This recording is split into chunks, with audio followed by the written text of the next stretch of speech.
Hello there. I am excited. Why am I excited?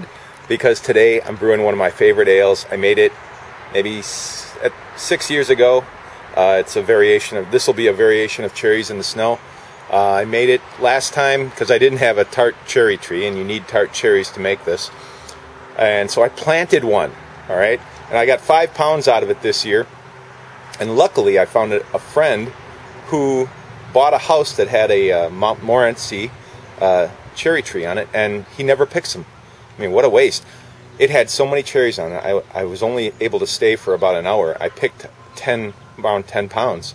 So I've got enough to make this. I'm going to do it with about 12 pounds of cherries.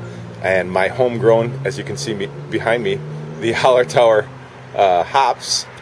And just some dry malt and some other malt extract that I had.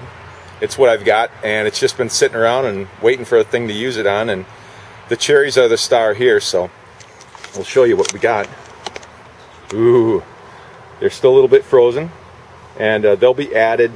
They're not cooking or anything. I just have them on the grill. And there's the malt extract. Here's my Hallertauer hops. That's 1.5 ounces there, but I dried them couple years back, and just some dry malt extract and some regular extract. But the cherries are the star here, and I get to use my burner for the first time. Awesome.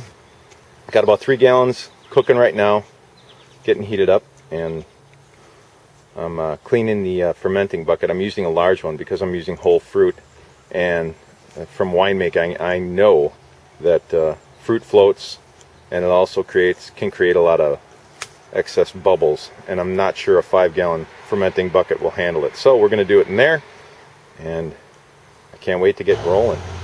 This will give you some idea of the Hallertauer that I have growing right off the deck here. The cones are really well developed. They get done so much faster than the Cascade. I'll show you in a second here. But these are the Hallertauer, and they're loaded all the way up to the top.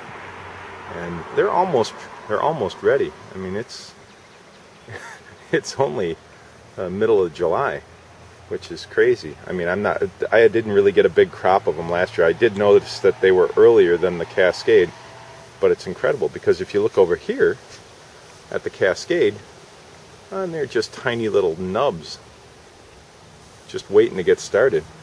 No cones at all yet. But as you've seen in my past videos, they will explode and turn into a mountain of cones. I don't like windy days because I've had this thing break. I've had so many. This Cascade makes such a tower off the deck that if you get a really bad windstorm, it'll take the poles right down. And I've got some real thick railings that I used, big long railings that I used from the hardware store to build the post, but they do block a lot of wind. They create a nice little shaded area, or a shaded area for the deck, and they're also useful for hops. Still waiting on the kettle. It's coming, but a watched kettle never boils, does it? All right, it's been probably 20 minutes, but I haven't really been going full boat. We got oil. And we'll start adding the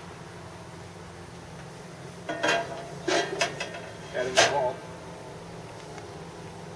Come on up.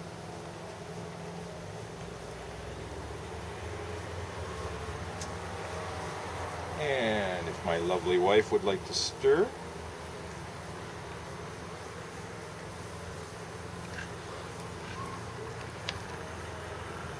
Just real gently.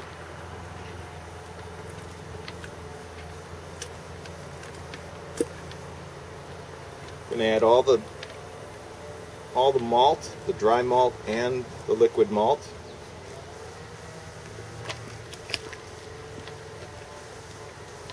Make sure we get all the goodness out of this. And then we're going to cook it for 45 minutes. Once it gets boiling, boil it for 45 minutes with the hops, which I'll get in a second once I get all this stuff out. We don't want to waste anything. Now we'll add the dry malt. Stir real hard on this stuff because it's going to foam up quite a bit.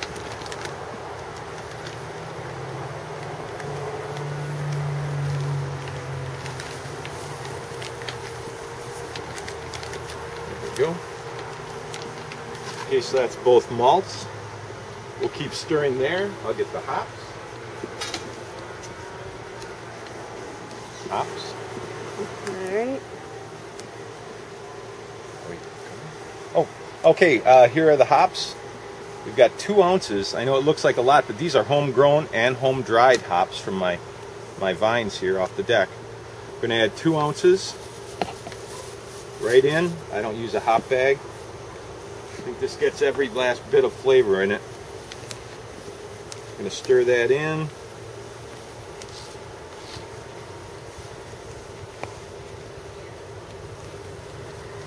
And those are Hallertauer. You can use Tadendur according to the recipe, but I grow Hallertauer, so that's what I've got. So we had 3 pounds. We got 3 pounds of the dry and 3.3 of the liquid. Like I said, we'll bring this up to a boil for 45 minutes. Start the clock right about, yeah, as soon as it hits a boil, we'll start to it, and we'll come back after 45 minutes, add the second hops and the cherries.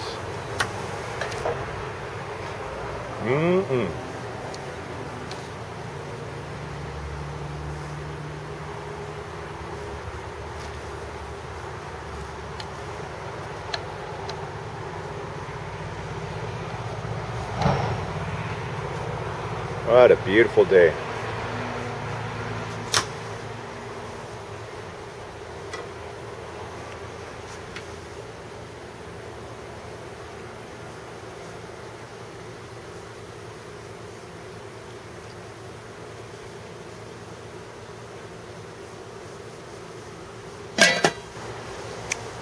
Okay, something I forgot to mention earlier. These are tart cherries. They're also called sour cherries. I call them pie cherries because they're the ones that cherry pie is made out of. And they're tough to get. They're expensive if you buy them frozen. The easiest and quickest way, if you want to make this brew, is winemakers have. You see these places that sell the juice, the tart cherry juice. It's in the freezer section. It's almost in a thick syrup, but anyway, some like Nature's Best I think is one of them, but they've actually called the headquarters and gotten the information that in each of those containers, which cost like $19 or less if you buy it online, it's 10 pounds of cherries, which is exactly what you need for this recipe. So you literally use just one of those, I think they're quart size containers of the tart cherry juice, and add it in instead of going through the trouble of buying and worrying. You know, you don't have to deal with the pits or anything. That's how I made it the first time. I just used one of those quart jars of the Nature's Best or the tart cherry juice that has all the good stuff that people use to get them to go to sleep, and I don't have a problem with that. But that's the stuff you can use in replacing and buying 10 pounds of pie cherries, or finding your own sour cherries. It's a great alternative. It's easy, but it's expensive. It makes your batch pretty expensive, but it's a special beer. It's not something you make all the time. All right, it's starting to sprinkle out, which kind of sucks, but it's time to, it's been 45 minutes on the boil. We're gonna add the hops, half an ounce. I went a little bit over half an ounce, but that's only because I've got a little bit more cherries in it, and I don't want the hops to be completely buried in the cherry flavor. Now, I'm going to grab the tart cherries, and I'm actually using 12 pounds, even though the recipe only calls for. Now what this will do, putting the cherries in here, it's going to cool the wort, but it's also going to pasteurize the cherries. You don't want to boil the cherries, or you're going to set pectin, kind of like what you get when you make a jam or a jelly.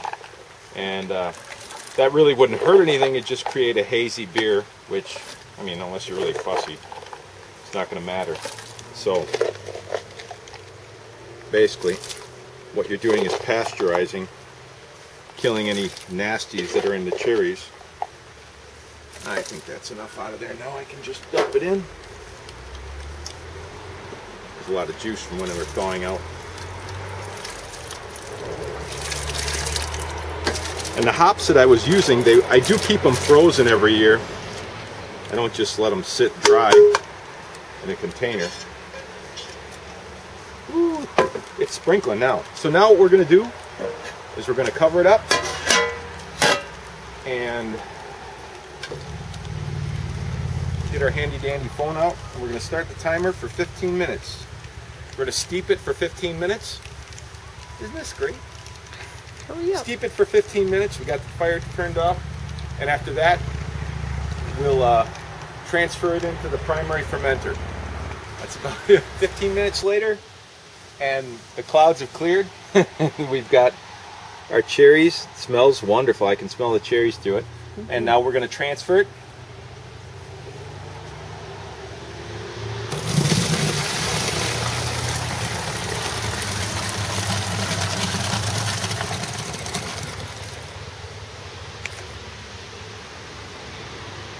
And we'll get everything in here. I got cherries in the bottom. Okay.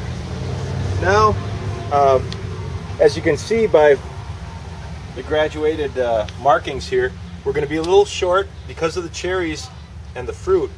We're going to want to go to about 5.5 or closer to 6 gallons to get our 5 gallons at the end because of the fruit that's in there.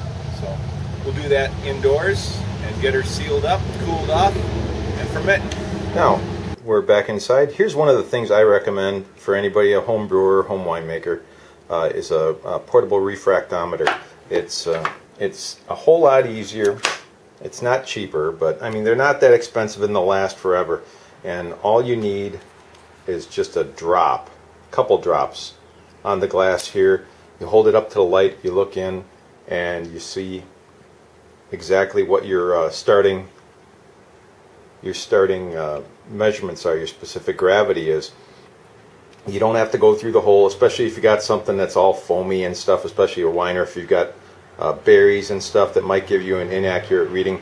And because it only takes a couple of drops, the temperature is auto-corrected because the temperature of a drop naturally drops very quickly to normal room temperature.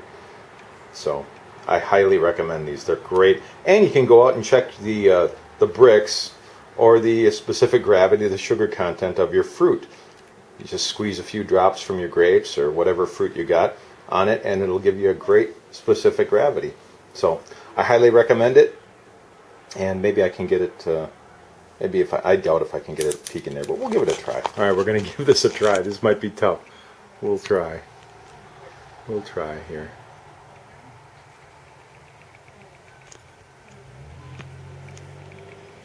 Well, let's see here. It's tough to see. Oh. I almost had it.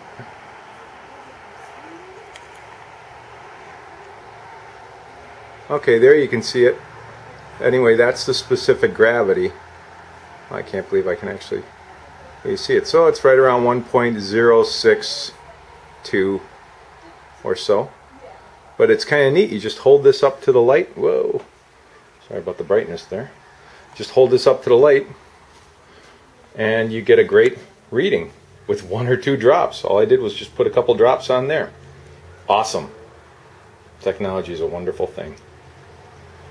And we're just waiting for this to cool a little bit more before we add the yeast. I got the yeast going with a little bit of starter, and to adjust, I've been actually adding a little bit of the must, or I'm sorry, wort.